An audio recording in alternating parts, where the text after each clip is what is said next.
News Talk on Samar News, your go-to podcast for the latest headlines and in-depth discussions. Join us as we unravel the stories that matter most, bringing you insightful commentary and expert analysis. Tune in for thought-provoking conversations that spark dialogue and inspire action. Stay connected with the news that shapes our world, only on News Talk on Samar News. Okay, let's unpack this. We've got quite a stack of material here. Mm-hmm. It dives deep into the recent escalation between Iran and Israel, but also, and this is fascinating, gives us a really interesting look at what might be happening inside Iran through all of this. That's right. And our goal with this deep dive, really, is to try and cut through some of the noise you might hear elsewhere. Yeah. We want to understand the key events, the impacts reported on both sides, just based on these sources, of course. Right. And crucially, these less reported perspectives coming from within Iran itself, according to the material we've looked at. Think of this as getting the essentials, really, so you can feel well-informed about what is, let's face it, a very complex, multi-layered situation. Absolutely. So let's just jump right in. The sequence of events, according to these sources. Okay. So the material we reviewed describes this escalation kicking off after Israeli strikes. Mm-hmm.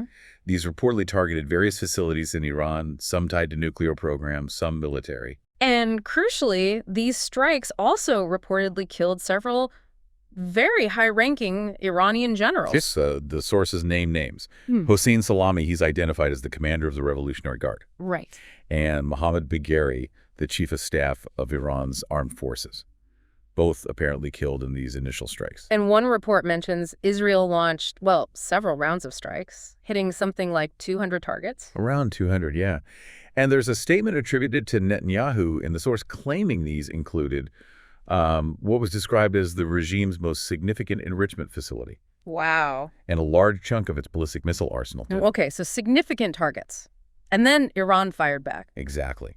Barrages of missiles aimed at Israel. The sources paint a picture of air raid sirens, explosions across the country. Mm-hmm. The Israeli military said dozens of missiles were fired. They intercepted some, but not all, it seems. And what really stands out in some of these reports are the specific details, the things that make it feel real. Well, one source mentions an AFP journalist seeing smoke billowing over skyscrapers in downtown Tel Aviv. Right. And Iran's Revolutionary Guard put out statements saying it attacked dozens of targets in Israel. And the Israeli side reported their firefighting services responding to strikes, including one that hit a high-rise building. So real impacts on the ground. What about the human cost mentioned? The materials account for that, too. Rescuers reported 34 people wounded initially in the Gush Dan area. That's the main area around Tel Aviv. Right? Exactly. Heavily populated. Yeah. And sadly, one woman reportedly died later from her injuries. And there's a quote from a resident, Chen Gabazon. It gives you a sense of the fear. What did she say? Described running to a shelter, hearing a very big explosion. Everything was shaking, smoke, dust. Everything was all over the place. Just chaotic. Yeah, terrifying. And of course, things were happening in Iran, too, not just Israel. Right. The sources mention fire and heavy smoke at Mehrabad Airport in Tehran. And explosions heard across the capital there as well, apparently after their air defense systems kicked in. And looking bigger picture for a moment, one source included a claim from Iran's UN ambassador. What was the claim? That 78 people were killed and 320 wounded just in Israel's first wave of strikes. Okay, that's the Iranian claim reported. And Iran's supreme leader, Ayatollah Khamenei. He reportedly vowed to bring Israel to ruin. Strong words. Very strong. And internationally, the UN chief Guterres is mentioned. Yeah, calling for a ceasefire, saying quite pointedly, enough escalation, time to stop. Makes sense. What about the U.S.? U.S. officials were quoted saying they were helping Israel with defense against the missile attacks. Okay. But, and this is important, they insisted Washington had absolutely nothing to do with Israel's initial strikes on Iran, trying to distance themselves there. Interesting distinction. And how did the Iranian regime frame Israel's actions? Well, according to one report, they called it a declaration of war and accused Israel of not adhering to any international rules, acting like, the quote was, like a drunkard, openly and brazenly engages in terror and ignites the flames of war. Okay. Strong rhetoric from both sides then. Yeah. Now, let's shift gears, because this next source we looked at offers a really different angle. Yeah, this is where it gets maybe surprising for some listeners. It focuses on Iranian dissidents, particularly those living outside Iran, like in the UK. And what are they claiming?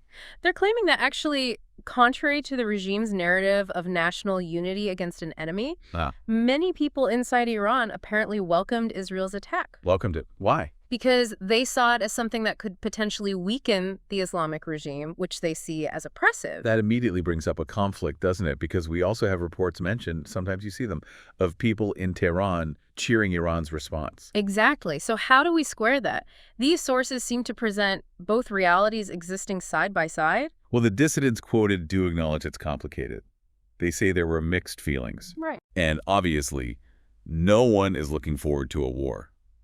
That's a direct quote. Of course not. But they say, based on their contacts inside Iran, the majority were actually very happy that several high-ranking people in the regime were killed. Specifically targeting those seen as responsible for internal repression. Precisely. Those involved in, quote, killing people, suppressing people. That's the feeling they report. And this source points to potentially widespread dissent. It mentions British diplomats. Yeah, what do they estimate? They reportedly believe that maybe as few as 10 to 20% of Iranians actually support Ayatollah Khamenei's rule right now. 10 to 20%, that's incredibly low, if accurate. It really paints a picture of a potentially very unpopular regime. And some of the specific details described are just striking. Like people on the rooftops. Exactly. Instead of hiding during the Israeli strikes, people were reportedly up on their roofs, filming it on their phones. Knowing they could be arrested for it. Yes, risking arrest for propaganda against the regime. And according to these dissidents, some of the clips captured people being incredibly outspoken. Saying what? Even saying things like Khamenei should be killed more than anyone else. I mean, that's incredibly bold, if true. It suggests the regime knows it's vulnerable, doesn't it? The sources suggest exactly that. They reportedly sent out text messages warning journalists don't talk about the attack on social media. Trying to control the narrative. And putting more security forces on the streets in major cities like Tehran and Esfahan, apparently fearing protests might erupt. So their description is of a regime that knows people inside are against it and is, quote, quite petrified. Yeah. And there's this one account from an exile in Britain, unnamed in the source. What did they relate? Conversations with people back in Iran who supposedly said they were celebrating. Celebrating the bombing. So happy, they said, and even, this detail is amazing, had snacks while they were bombing. Wow. Snacks. And they relayed this message they felt came from the Israeli government. We are not your enemy. We have a common enemy, the Iranian regime. That seemed to resonate. But it's important to note the sources show nuance within the opposition too, right? It's not monolithic. Absolutely. Take the activist Shiva Mabobi, who's quoted. What's her perspective? Well, she definitely highlights the internal dissent against the Iranian regime, but she's also very clear. She does not support the Israeli government. Okay. Why not? She cites their actions, specifically mentioning the killing innocent people in Gaza.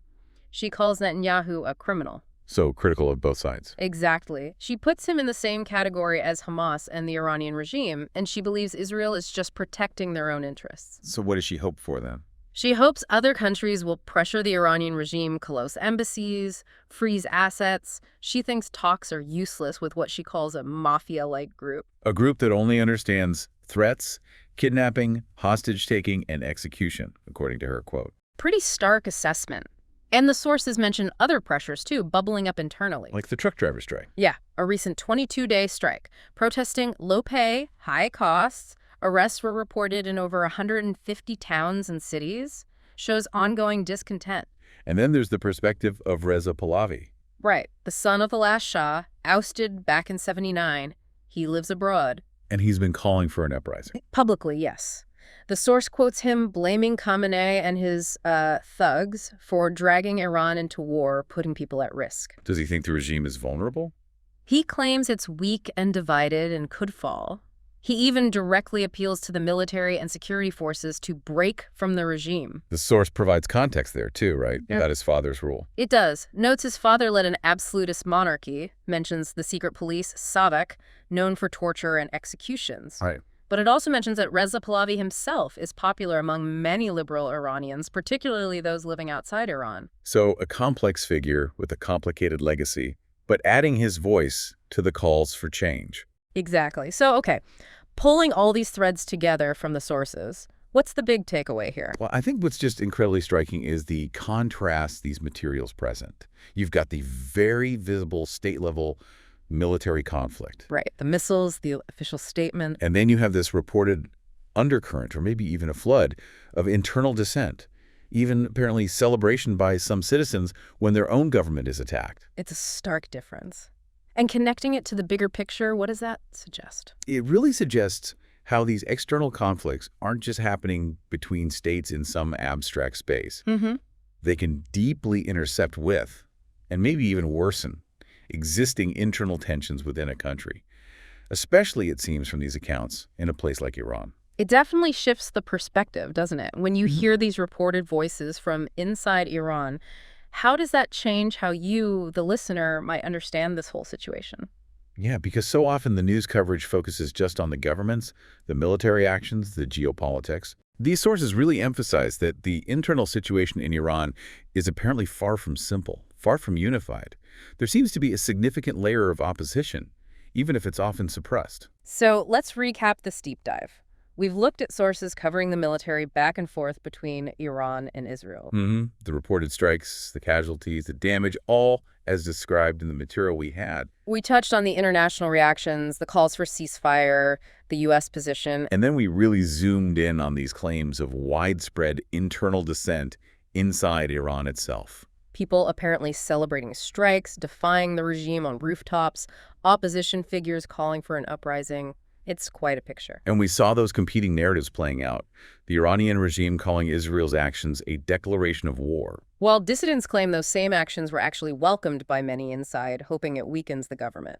right down to those, almost surreal accounts of people having snacks during the bombing raids. What really stands out, I think, from analyzing this material is just how vital it is to look beyond the official statements and the state actions. Absolutely. These sources point to a potential, maybe even profound disconnect between the regime and a large part of its population. And it underscores that understanding something this complex really requires hearing multiple perspectives, especially those from within the society affected. So maybe a final thought for you to consider based on all this. How might internal pressures, how might popular feelings or the lack of popular support actually influence a government's decisions on the world stage? Especially in times of conflict. Exactly.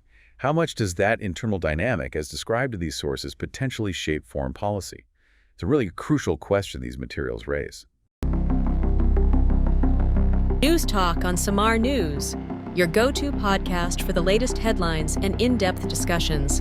Join us as we unravel the stories that matter most, bringing you insightful commentary and expert analysis. Tune in for thought-provoking conversations that spark dialogue and inspire action. Stay connected with the news that shapes our world, only on News Talk on Samar News.